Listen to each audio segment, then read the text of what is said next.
Srimati D. Anasuya Sitaka to address the participants.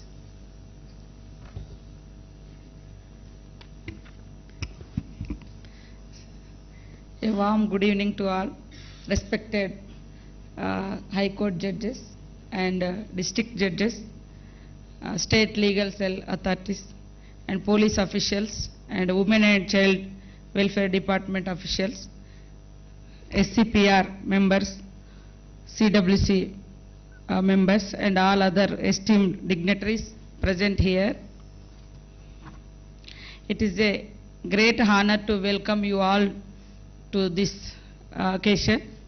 Your presence here signifies the collective commitment to justice, dignity and the role of the strengthen the very foundation of our democracy. In this very spirit, we must confront one of the most pressing challenges of our time, sexual violence against children and women. It is a deeply disturbing issue that shakes the moral and social fabric of our nation. Recognizing the gravity of such acts, our government has responded with seriousness and urgency and compassion, ensuring that justice is swift and support to survivors is unwavering. We had stood firmly by the victims, providing immediate support, including covering their medical expenses entirely through government funds. Offenders were arrested without delay and strict legal action was initiated. I am proud to share that in nearly 90% of such cases, the culprits were convicted and sentenced to rigorous imprisonment, ensuring justice for the victims. To further strengthen victims' support, we are setting up a green channel mechanism to provide compensation to POCSO victims without bureaucratic delays. No survivor should suffer again by being caught in the red tape of the system. At the same time, we have gone behind surface level actions to identify and address the root causes of sexual violence. Investigations by our police department revealed that a significant number of these cases were linked to substance abuse, particularly the use of ganja. Therefore, under the leadership of our Chief Minister A. Revanth Reddy, the Telangana government is taking stringent measures to eradicate drug abuse. A dedicated narcotics division has been established within the police department.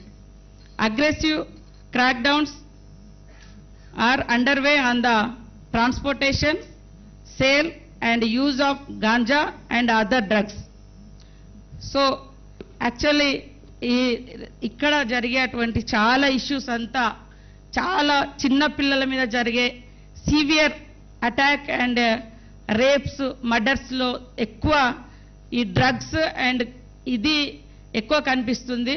దాన్ని వాళ్ళు తీసుకున్నటువంటి వాళ్ళే ఎక్కువ కనిపిస్తున్నారు. మేము చాలా కేసెస్ను వెళ్ళినప్పుడు, victims దగ్గరికి వెళ్ళినప్పుడు చిన్న చిన్న పిల్లల మీద జరిగినటువంటి రేప్స్ కానీ, మర్డర్స్ కానీ, లేదా ఓల్డ్ ఏజ్ ఉమెన్ మీద జరిగేటువంటి అట్రాసిటీస్ కానీ ఎక్కువ డ్రగ్స్ అడిక్టెడ్ పర్సన్సే ఇందులో ఉంటున్నారు.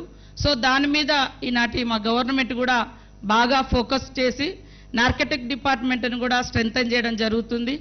అధికారులను కూడా ఎక్కువ ఐడెంటిఫై చేసి ఎక్కువ ఫోకస్డ్గా వర్క్ చేసే విధంగా మరి సీఎం గారు దృష్టి పెట్టడం జరిగింది. మేమంతా మా ఉమెన్ అండ్ చైల్డ్ డిపార్ట్మెంట్ నుంచి కూడా మేము చేస్తూ ఉన్నాం.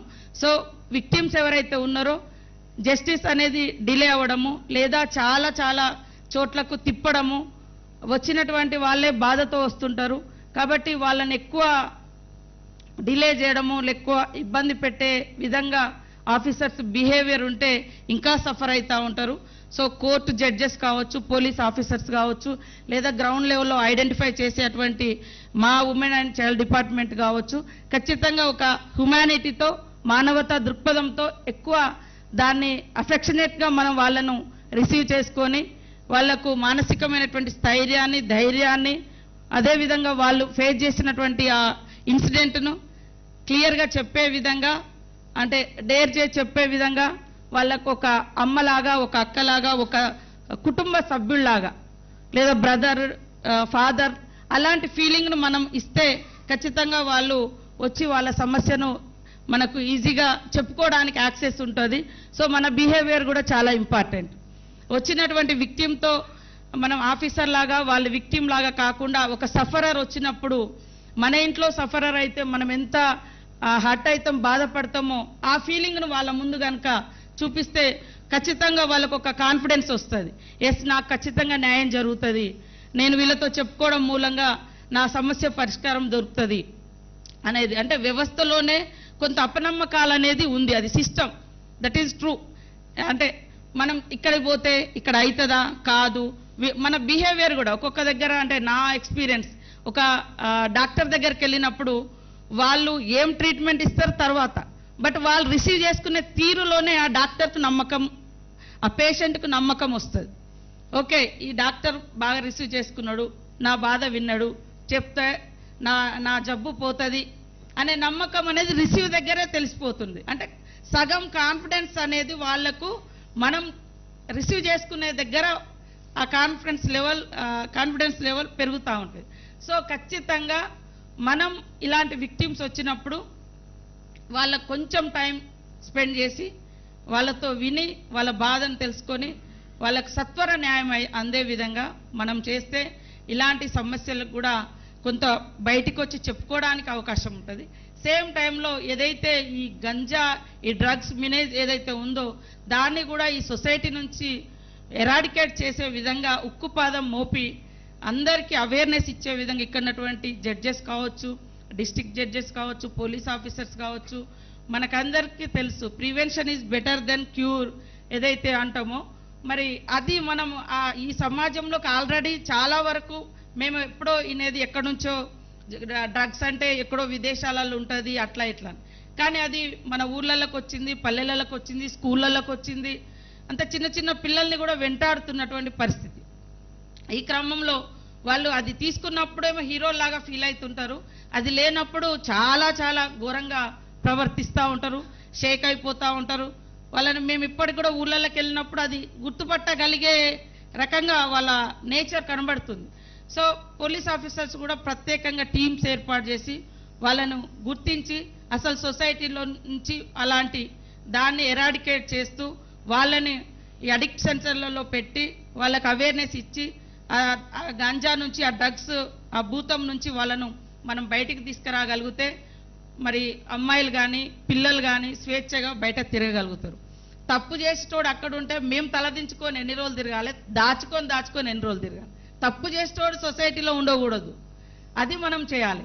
కానీ తప్పు చేసేటోడు యథేచ్ఛగా తప్పు చేస్తాడు, చట్టాల నుంచి తప్పించుకొని తిరుగుతా, మీరు మాత్రం ఆడపిల్లలు అమ్మాయిలు దాచుకొని ఉండండి అంటే ఇది కరెక్ట్ కాదు. కాబట్టి ఖచ్చితంగా సొసైటీ నుంచి ఈ భూతాన్ని మనం తీసేయాలి. తర్వాత అమ్మాయిలకు తొందరగా ఈ న్యాయం జరిగే విధంగా చూడాలి. సేమ్ టైంలో ఈ ఏదైతే ఇన్సిడెంట్ జరుగుతున్నదో పనిష్మెంట్ కూడా సత్వరమే నిందితులు ఎవరైతే ఉన్నారో వాళ్ళకు ఖచ్చితంగా పనిష్మెంట్స్ అనేది ఫాస్ట్గా ఇస్తే కొంత అది భయము ఉండాలి, భక్తి ఉండాలి, అవేర్నెస్ ఉండాలి, చట్టాల మీద అవగాహన ఉండాలి సొసైటీకి. ఉన్నప్పుడు ఈ తప్పు చేస్తే ఇది పనిష్మెంట్ ఉంటుంది, నా కుటుంబం నుంచి నేను వెలివేయబడతా అనే భయం కూడా ఉంటుంది. సేమ్ టైంలో విక్టిమ్స్ కూడా ఒక భరోసా ఉండాలి.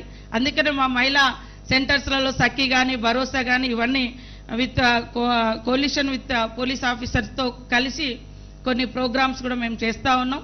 ఇంకా చైల్డ్ ప్రొటెక్షన్ అనేది చాలా చాలా ఇంపార్టెంట్. పిల్లలు అనే వాళ్ళు దేవుళ్ళతో సమానం, కానీ పిల్లల మీద అత్యాచారాలు జరగడం అనేది మరి మనం పిల్లల్ని దేవునితో చూస్తున్నప్పుడు ఇలాంటి ఘటనలు జరిగినప్పుడు పిల్లల మీద అది ఎక్కడికి ఎఫెక్ట్ అవుతుందంటే, మనం దేవుడితో సమానం అనుకునేటువంటి పిల్లల మీద జరుగుతుందంటే అది ఒక రకంగా దేవుడి మీద జరుగుతున్నటువంటి ఒక అఘాయిత్యం లాగా, అంటే భావన అనేది అట్లాంటి సిచ్యువేషన్ అనేది వస్తుంటుంది. సో పిల్లల్ని, మనం మహిళల్ని కూడా అంటాం, అంటే స్త్రీలు ఎక్కడ గౌరవించబడతారో అక్కడ మరి దేవతలు కొలువై ఉంటారని. సో పిల్లలది కానీ స్త్రీలది కానీ ఈ రకమైనటువంటి దేవతలతో పోల్చి చూస్తాం కాబట్టి ఈ సమాజంలో ప్రతి ఒక్కరూ, మహిళలు ముఖ్యంగా, పిల్లలు సగర్వంగా తలెత్తుకొని స్వేచ్ఛగా తిరగగలిగేటువంటి వాతావరణం రావాలి అంటే మరి నిందితులకు ఖచ్చితమైన కఠినమైన శిక్షలు సత్వరమే జరిగితే కొంత ఆ నమ్మకం అనేది వస్తుంది. ఏది మహిళలకు, పిల్లలకు, బాధితులకు. సో ఆ బాధితులను ఆదుకునే విధంగా ప్రభుత్వం నుంచి మేము కూడా అన్ని రకాల చర్యలు తీసుకుంటాం. కానీ ఆఫీసర్స్, తీర్పులు చెప్పే జడ్జెస్, మరి అదేవిధంగా వాళ్ళకు భరోసానిచ్చే ఉమెన్ అండ్ చైల్డ్ మా డిపార్ట్మెంట్, మనం అందరం కలిసి ఒక కుటుంబంలో, మన ఇంట్లో ఒక పాప ఉంటే ఎట్లయితే మనం వాళ్ళని చూసుకుంటామో ఆ రకమైనటువంటిది రక్షణ కాడ నుంచి మొదలు పెడితే శిక్ష వరకు మనం రక్షించుకుంటాము. కానీ నిందితులు ఎవరైతే ఉంటారో వాళ్ళకు శిక్షించే వరకు కూడా ఆ యూనిటీ, ఆ ఫ్యామిలీ లాగా మనం అందరం ఒక టీం వర్క్ చేసి ఒక కుటుంబం లాగా ఇక్కడ ఏ రాష్ట్రంలో ఏ చిన్న పాపకు, ఏ మహిళకు ఎక్కడ అన్యాయం జరిగినా జడ్జెస్ కాడ నుంచి మొదలు పెడితే, ఎఫ్ఐఆర్ అయినా అక్కడ నుంచి మొదలు పెడితే జడ్జెస్ వరకు ఆ ఒక లక్ష్యంతో పనిచేసి నిందితుడికి కఠినమైనటువంటి శిక్షించాలి, వీళ్లకు మంచి న్యాయం జరగాలి. ఇదే కాన్సెప్ట్ తోటి అందరం పనిచేద్దామని తెలియజేస్తూ నాకు ఈ అవకాశం ఇచ్చిన మీ అందరికీ నమస్కారాలు, ధన్యవాదాలు.